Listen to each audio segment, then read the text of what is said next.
कि G20 जैसा एक महत्वपूर्ण मंच और देश का इतिहास गवाह है कि देश के पूर्व प्रधानमंत्री इंदिरा जी के नेतृत्व में गुटनिरपेक्ष सम्मेलन हुआ।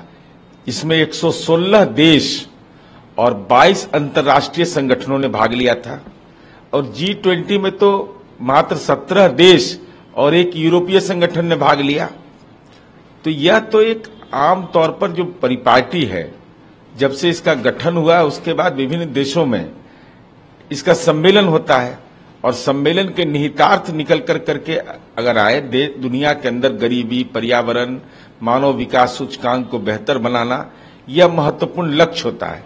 अब वह लक्ष्य हम कैसे हासिल कर पाएंगे, दुनिया के अंदर अमन चैन कैसे रहे, राष्ट्रपिता महात्मा गांधी के बताए रास्ते पर दुनिया चलता है तो स्वाभाविक है राष्ट्रपिता की धरती पर आए थे और महामहिम राष्ट्रपति ने भोज दिया तो भोज में माननीय नीतीश कुमार जी गए।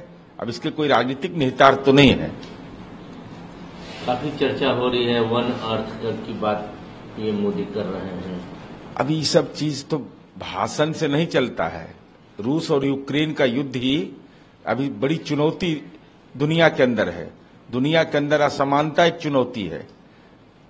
भाई पड़ोस के देशों के साथ जो व्यवहार हो रहा है और अंतर्राष्ट्रीय मंच पर हस्तक्षेप की एक महत्वपूर्ण भूमिका होती है और ऐसी स्थिति में उसके सकारात्मक परिणाम की उम्मीद जनता करती है। चंद्रबाबू नायडू की जिस तरह से गिरफ्तारी हुई है, काफी हंगामा हो रहा है। जो उनके विरोधी हैं वो बोल रहे हैं कि तो किंग पिन रहे हैं, वाई general secretary YSR Congress party को जो किंग पिन रहे हैं इस टाइम पे। देखिए, ये एक जैसा मीडिया में खबर आया कि पुराने मामले में कोई गिरफ्तारी हुई है।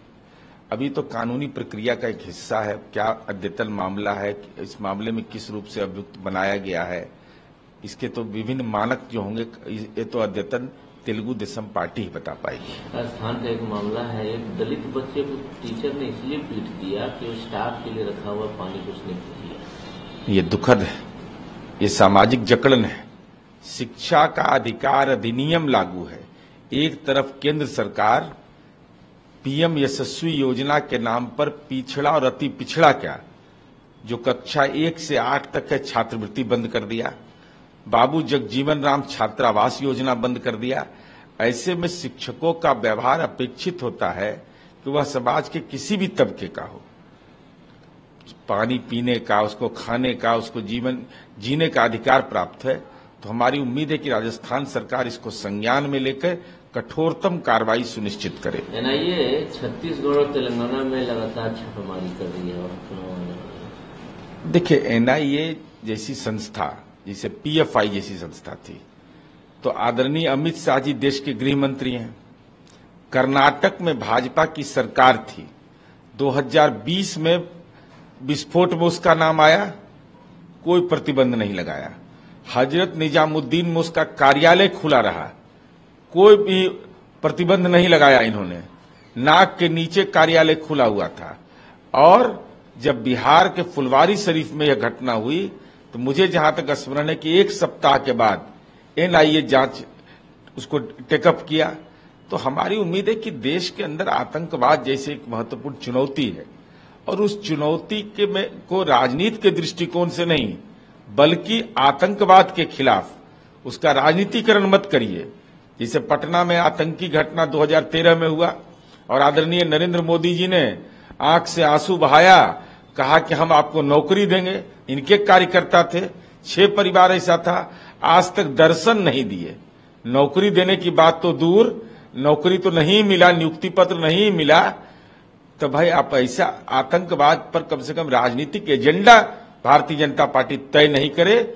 आतंकवाद आतंकवाद होता है, ऐसा नहीं कि पुलवामा में हमारे सैनिकों के साथ जो सतपाल मलिक जी ने आरोप लगाया है वह देश के लिए एक नई चिंता का विषय बन गया है कि क्या पुलवामा में हमारे भारत मां के सपूत को हेलीकॉप्टर नहीं मिलता हो और दूसरी तरफ नेताओं की सुख समृद्धि बढ़ते जाती हो, तो यह स्वाभाविक चिंता का एक विषय रहता है। देखिए, कई मायनों में ये बड़ा ही ऐतिहासिक है और बड़ा ही अभूतपूर्व है। पूरे विश्व में चर्चा होती है कि new Delhi is the new consensus capital of the world, जहां पे सहमति होती है, संवाद होता है और कंसेंसस बन के आता है।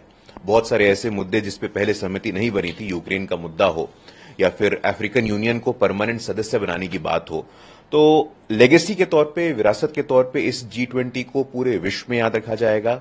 और जैसा कि हम जानते हैं कि पहले भारत में जो अंतर्राष्ट्रीय कार्यक्रम होते थे वो दिल्ली, मुंबई, बेंगलुरु महानगरों तक ही होते थे, लेकिन पहली बार हमने देखा कि देवरिया हो उत्तर प्रदेश का, बिहार का नालंदा हो, G20 को people's G20, GDP centric view से निकल करके ह्यूमन सेंट्रिक, मानव केंद्रित करना और डेमोक्रेटाइजेशन ऑफ डिप्लोमेसी, आपने कूटनीतिकरण का भी लोकतांत्रिकरण किया है। इतने सारे लोगों को इसमें पार्टिसिपेट करा करके, योगा को ग्लोबल मास मूवमेंट बनाने की बात हो, मिलेट को ग्लोबल मास मूवमेंट बनाने की बात हो, तो कई मायनों में ये G20 ऐतिहासिक है और इसको आने वाले पीढ़ियों तक स्मरण किया जाएगा। वसुंधैव कुटुंबकम कंपाइनर पूरा लगा हुआ था, बोर्ड के पीछे भी चर्चा का विषय है। एक और चर्चा का विषय है, नरेंद्र मोदी जहां बैठे थे उनके सामने भारत का नेम प्लेट लगा हुआ था। तो जम्बू द्वीप पे भारत खंडे, ये कोई आज से थोड़ी ना चल रहा है, विष्णु पुराण में भी कहा गया है। तो मुझे लगता है कि इस पे नॉन इशू को इशू बनाना, कंट्रोवर्सी क्रिएट करना, ये विपक्ष की एक आदत है। देखिए, अंतर इसी से हमें समझ में आता है कि जब कॉमनवेल्थ गेम्स होता है तो कार्यक्रम जवाहरलाल नेहरू स्टेडियम में होता है, और जब G20 होता है तो भारत मंडपम में कार्यक्रम होता है। आपके लिए परिवार महत्वपूर्ण है, हमारे लिए राष्ट्र महत्वपूर्ण है, भारत महत्वपूर्ण है। राजस्थान का एक मामला है, दलित स्टूडेंट को इसलिए पीटा गया कि वो एक टीचर वहां स्कूल के स्टाफ का पानी रखा हुआ पी रहा था। नहीं, देखिए, ये निश्चित रूप से बहुत ही दुखद है और बहुत ही दुर्भाग्यपूर्ण है। जब भी दलितों पे हिंसा और अत्याचार का विषय आता है तो राजस्थान निश्चित रूप से इसमें सूची में नंबर 1 पे रहता है।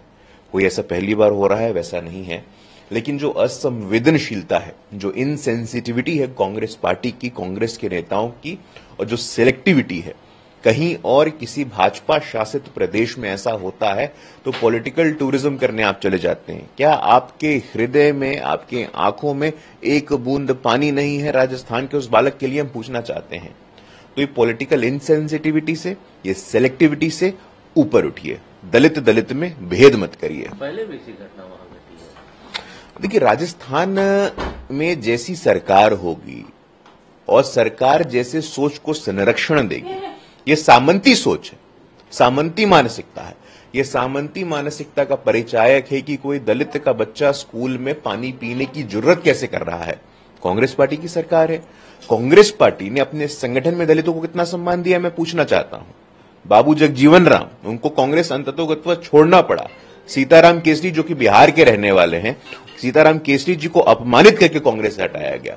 तो मुझे लगता है वहां जाने का मतलब नहीं, लेकिन राजस्थान की सरकार से हम विनम्रता पूर्वक आग्रह करेंगे कि ऐसे मुद्दे कम से कम हो, समाप्त हो, और जो कांग्रेस का शीर्ष नेतृत्व है, राहुल जी, प्रियंका जी, कभी अपने प्रदेशों में भी दलितों पे होने वाले अत्याचार और हिंसा का संज्ञान लीजिए। आप जो चंद्रबाबू नायडू है, उनकी गिरफ्तारी हुई है, काफी हंगामा हो रहा है। वाईएसआर कांग्रेस पार्टी के जो लीडर है वो लोग तो बोल रहे हो तो किंग पिन है घोटाला का। नहीं, देखिए, ये तो एक जुडिशियल कोर्स है, सब जुडिस है, मामला आज का नहीं, मामला पुराना है, और वर्तमान में हम ये पूरे ही स्पष्टता के साथ कह सकते हैं 2014 के बाद कम से कम भारत के जनमानस में ये भाव आ गया है कि कोई भी व्यक्ति अगर करप्शन करेगा, भ्रष्टाचार करेगा, तो सख्त से सख्त कार्रवाई करके नजीर पेश करने का काम हम लोग करेंगे।